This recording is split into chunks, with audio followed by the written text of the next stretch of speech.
Welcome back to Nomad Boatbuilding. I'm Mark Rutan, and in the last episode of building the Catalina Wherry, we had a few tricky planks to deal with. We had our first broad, which was a captured plank, and I showed you how I beveled it in place. The next broad strake had to fit into the tuck, and that means that it had reversing bevels on it. That is, the plank that I hang has to get bevels on it instead of the one that's on the boat. That's pretty tricky stuff.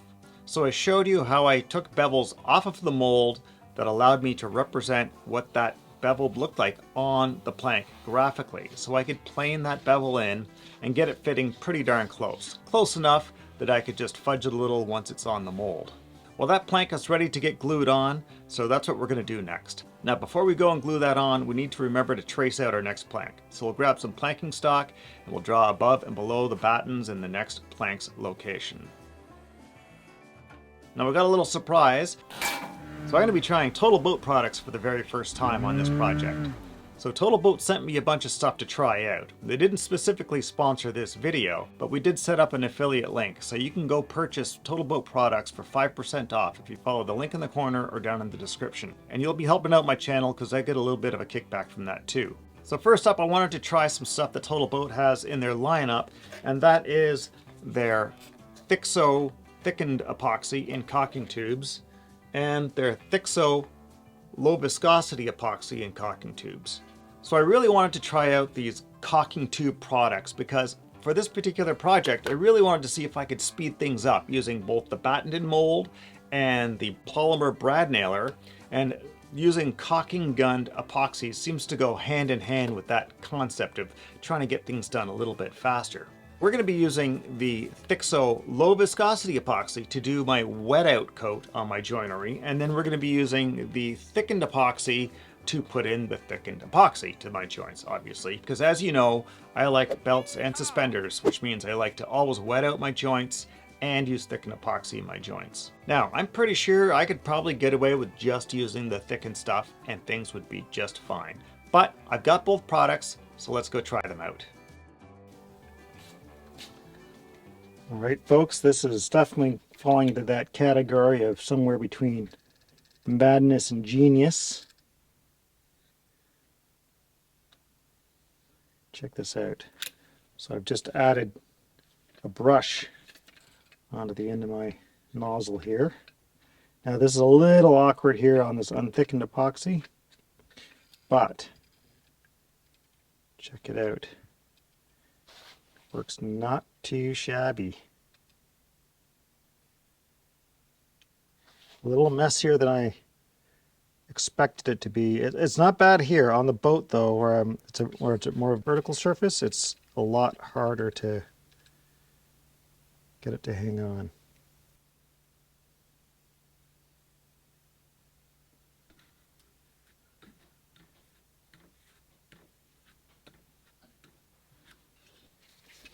All right, so trying to do this here on the hull is a lot more difficult because the, of course, gravity is working against me.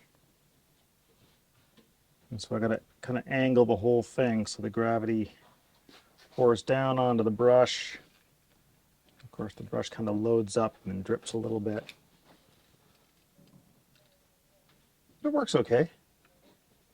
You know, it's not perfect, but my God, I'm like, the speed with which this is going on compared to just slopping it on by hand is huge. So you'll note my little positioning blocks are tacked on here with masking tape onto the planking, and then cyanoacrylate holding the block onto the tape. And that's just to make it easier to, the tape is just so it doesn't bond to the hull, obviously, and makes it fast to just knock them off. Of course, their holding ability is limited to whatever the tape can handle.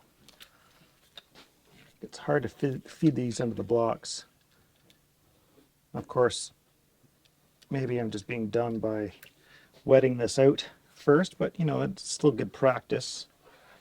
I don't regret doing that part, but maybe it's unnecessary. I'm going to find mystery dribbles of epoxy everywhere. Oh well, that's okay. Okay, there we go. That's it. That's it. Back off on the gun. Everything looks good. All right. Okay, similar thing on the gun here. On the thickened stuff, I made a little comb, and there's a popsicle stick on there, which just adds stiffness to it, because otherwise it's a little on the thin side. And I made one of these little tines longer than the rest so that I can hook onto the edge of the plank and help guide me. Now it's not perfect. It's the same, kind of the same problem. I gotta angle the gun such sort of a weird way to get the tip touching.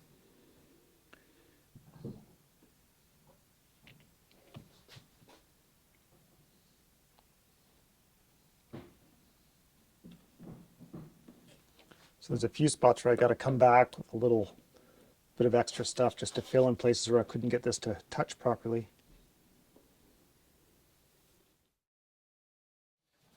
Okay, here we go.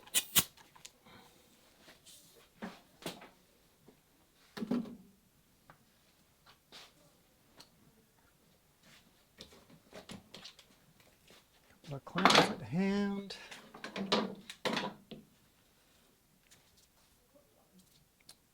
Stupidly did not really clean off the boat, which is pretty dumb, but okay. Let's go. So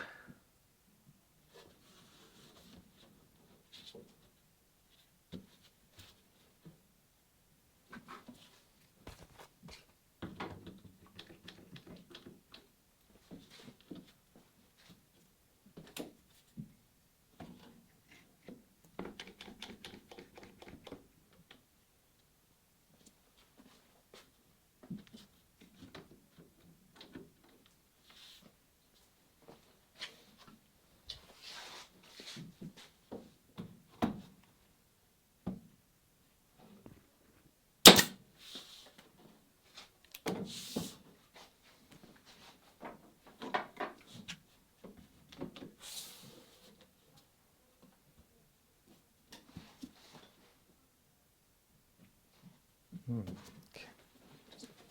Try this.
All right.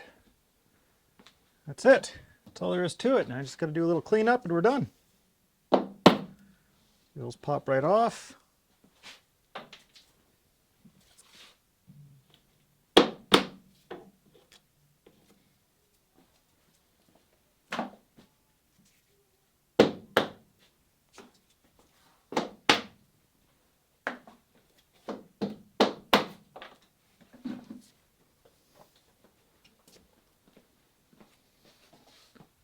Giving this the once over with the putty knife. Pick up any excess.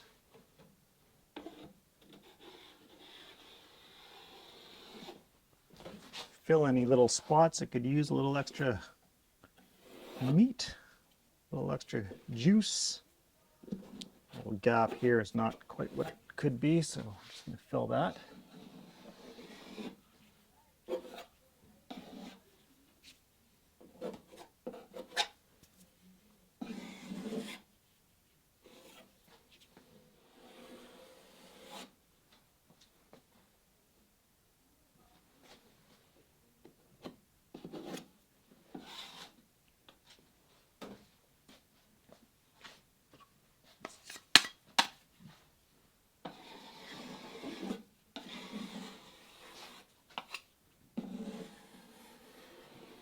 And I'm not going to try filling any nail holes or anything like that. That's all going to happen later on.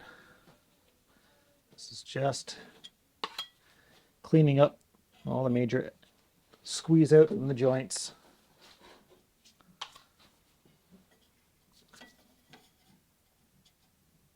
I'll try and remember to crawl underneath as well and get any ones that are up in there, on the inside if I can. Harder to get those because there's so much stuff in the way. Okay, that looks good. Looks really good.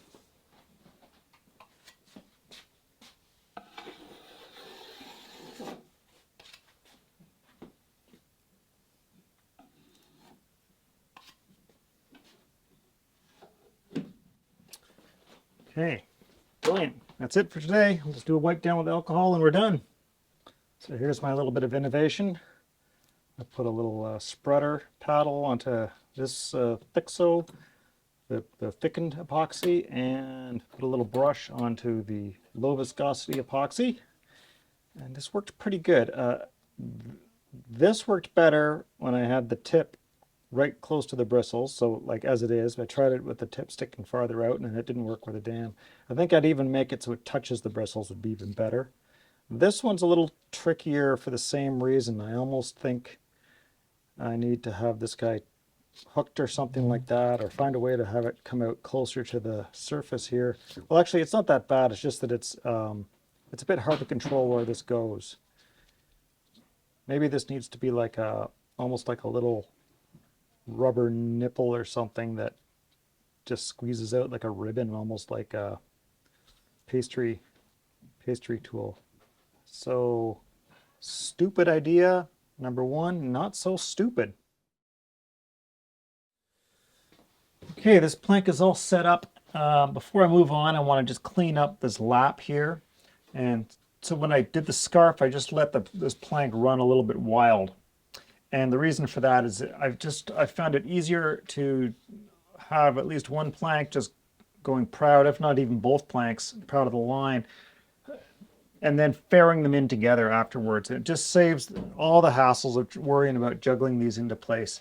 If these planks don't land right on the line, that's not a big deal. I'm more concerned that they have the right attitude, because if the attitude's wrong, they're going to flare up or out or cause problems that way. So the attitude to the hull is the most important thing.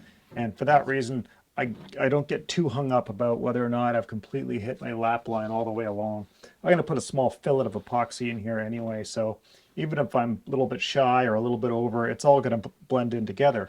But in terms of finishing up this little detail, I just do it by eye. So I grab my rabbit plane here just to get started.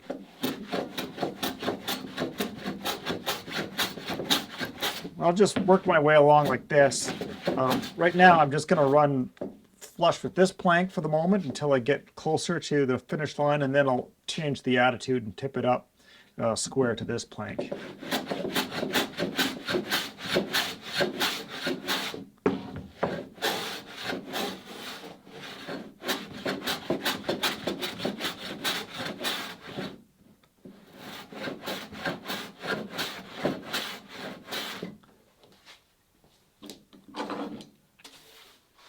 And I'll just keep picking at it, stepping back, having a look at my line.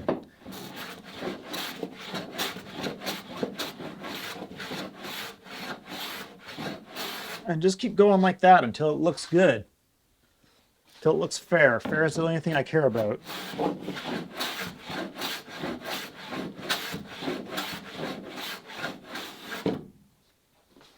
Jimmy DeResta says, if it looks right, it is right.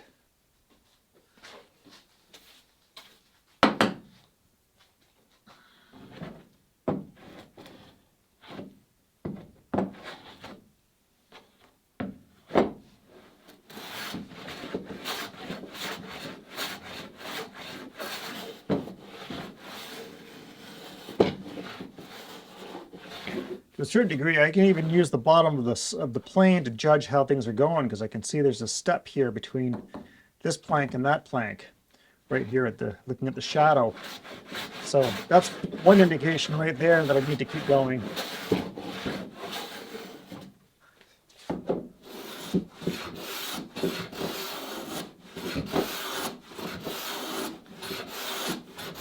The hardest part about doing this is really just seeing what you're doing. Just because there's not a lot of contrast to work with these planks.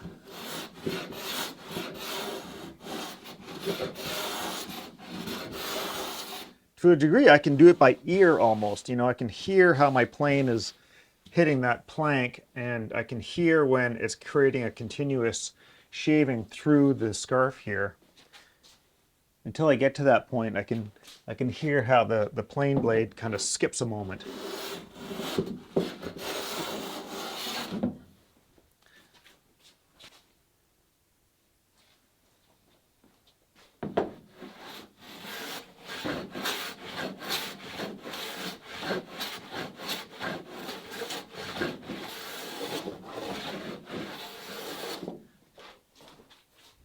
I think that looks pretty good. You know, you could even use a longboard for stuff like this too.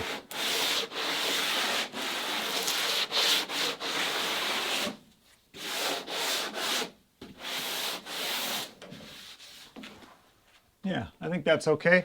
I'll leave that alone for now. I'm going to be giving the whole thing the once over before we're done, making sure it all looks nice and fair. But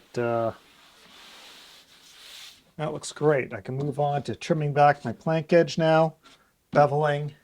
I got to remember to line off my subsequent plank before I stick anything on there. So that's what I'm going to do next.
Alright, there's the major bevel in there. You can see with the block plane set for a reasonably coarse cut, I can knock this bevel down pretty darn quickly.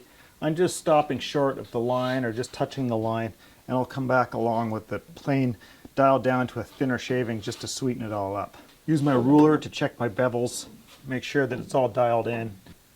We'll finish off with just a light scuff with some sandpaper on a sanding stick, and then I still have to cut my gains as well, so we'll do that last. I've got my gain depth marked on the plank here, and I'm just going to use this piece of scrap, a straight edge. And I just lay that right on my lap line, and I come back about one frame spacing or one mold spacing. And then we just tack this on there with a polymer nail. And that's all there is to that. So I'll do that at all four corners, and then we'll cut our gain. So now to start the gain, I'm just going to use my Japanese boat builder saw here, my Azabiki.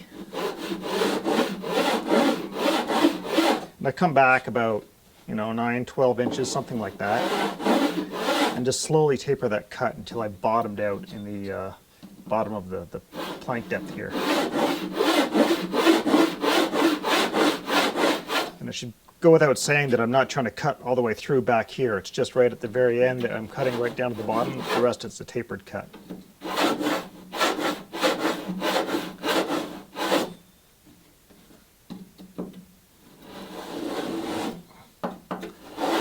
we go. And I could get away without doing that, but I think I get a slightly cleaner result when I do.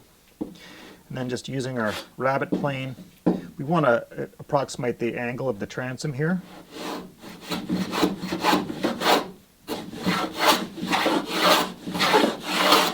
And just a series of progressively longer strokes.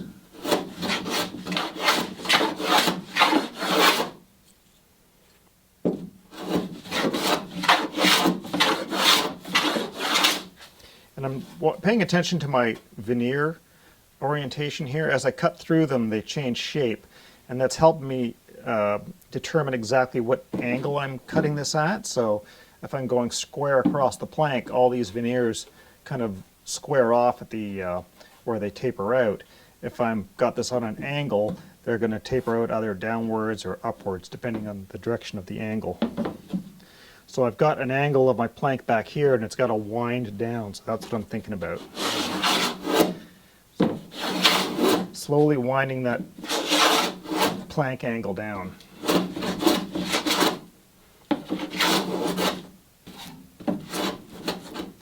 And as you get close to the end, you got to be careful. Up here, I had a breakout on the edge of my transom, which was annoying to say the least.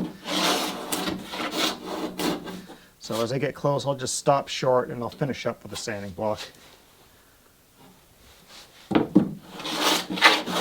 My main goal here is to try and get a nice gentle transition from the bevel here through to the rabbet.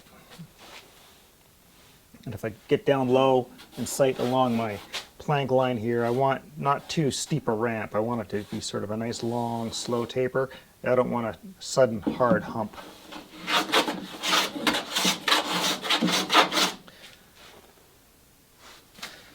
So I can finish that off with a sanding block like this.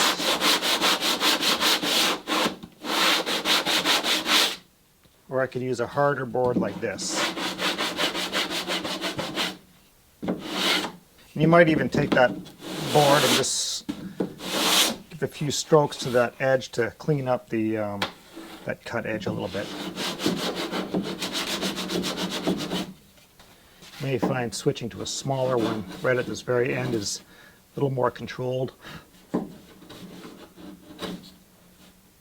There we go. I'm down to basically, I can see the veneer, but there's no thickness to it right here at the end, so that's good.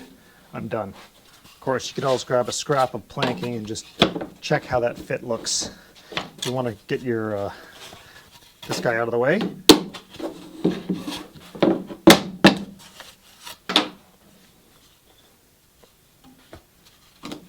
Once you've done your initial rabbeting, you can get rid of that stick. It's not really doing much for you. And I'll just check and make sure things look nice and that it's laying down here nicely. Got a little bit of a step back here I need to doctor up, but that's not a problem. We have a look underneath, and we're trying to get down to where these are close to level from one to the next. It's not uncommon for this top one to be sitting high by maybe just a veneer's thickness. It's not uncommon at all.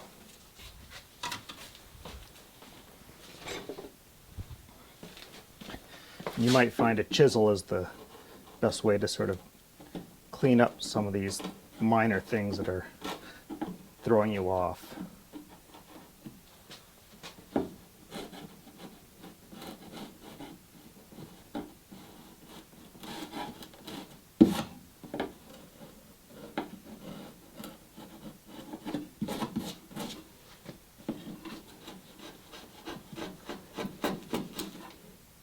See, there, got to break out again, damn it. Do not want that. One step too far.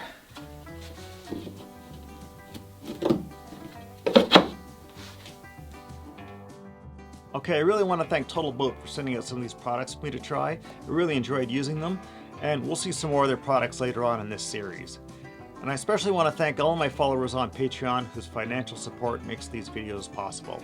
If you can help me out on Patreon, I really appreciate that. You can find links in the corner or down in the description. Now, I don't know what you want to watch next, but I'm pretty sure YouTube does. Whatever they show you right here, that's what you want to watch. I hope it's one of my videos. Alright, keep your stick on the ice. Catch you later, folks. The thickened stuff and this low viscosity stuff. West system. Think so. Can't believe I just did that. Fuck.